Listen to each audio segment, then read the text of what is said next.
pixels.cool.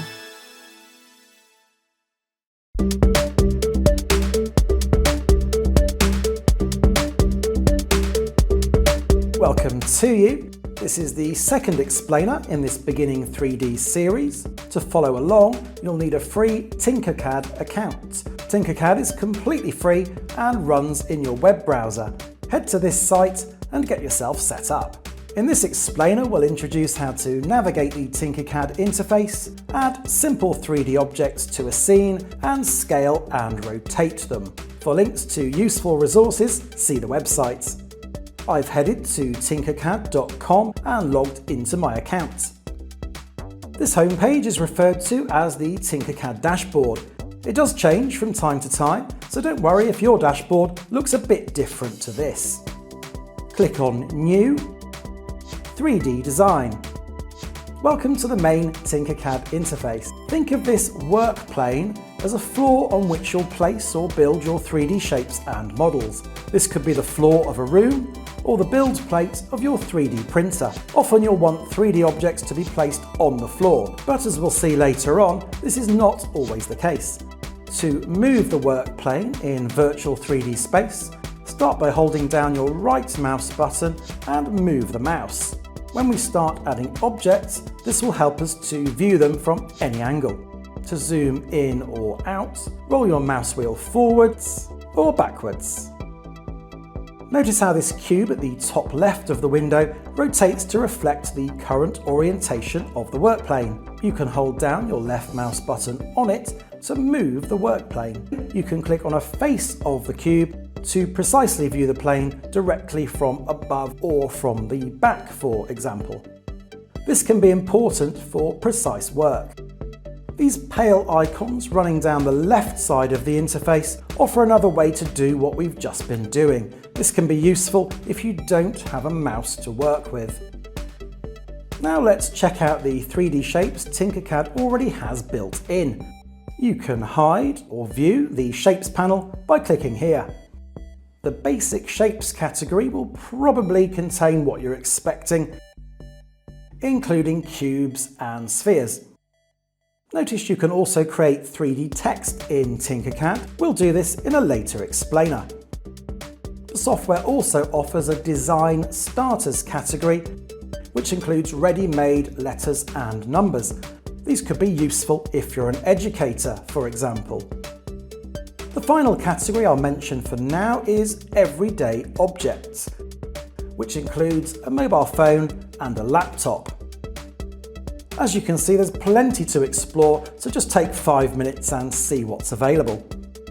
Now let's add an object to the workplane. Choose any item you like from the Everyday Objects category. I'm going to use this open milk carton, as it's something that already fits the bill for a cafe. Drag and drop it onto the workplane. The object may be way bigger or smaller than you expected. We'll adjust the scale shortly. A really useful keyboard shortcut in Tinkercad is the letter F for focus. As you can see, the selected object fills the screen and you can now orbit around it using the mouse as before. You'll find this shortcut is used in lots of 3D software, including Unity, which we'll use later in this series.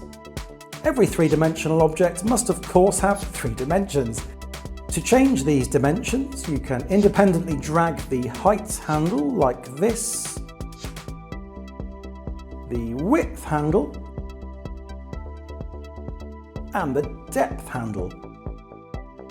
Notice Tinkercad shows you the precise dimensions as you scale them. So if you'll be designing for 3D printing or for architectural mock-ups, you'll want to start working with precise sizing from the get-go.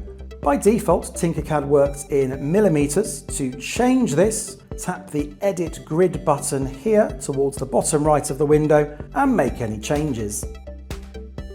Now, what if you want to change the scale of an entire object rather than adjusting one dimension at a time? To do this, hold down the Shift key on your keyboard while dragging any of the handles we've already talked about, and you'll see the relative proportions are retained. Finally, for now, I'm going to rotate my milk carton.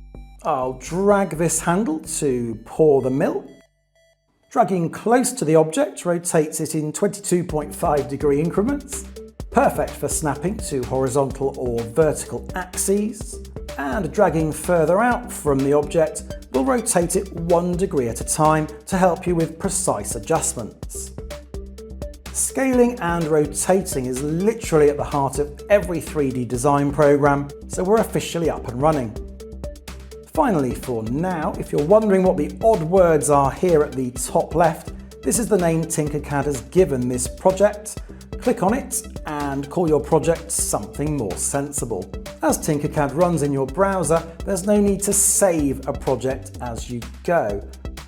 I'll tap the Tinkercad logo at the top left of my window, and here's my milk carton as saved at this point. Just tap on it again to carry on tinkering. It's definitely worth spending some time getting used to these basics before joining us again in the next explainer, where we'll create a coffee mug to go in our retro cafe. Pixel stuff cool.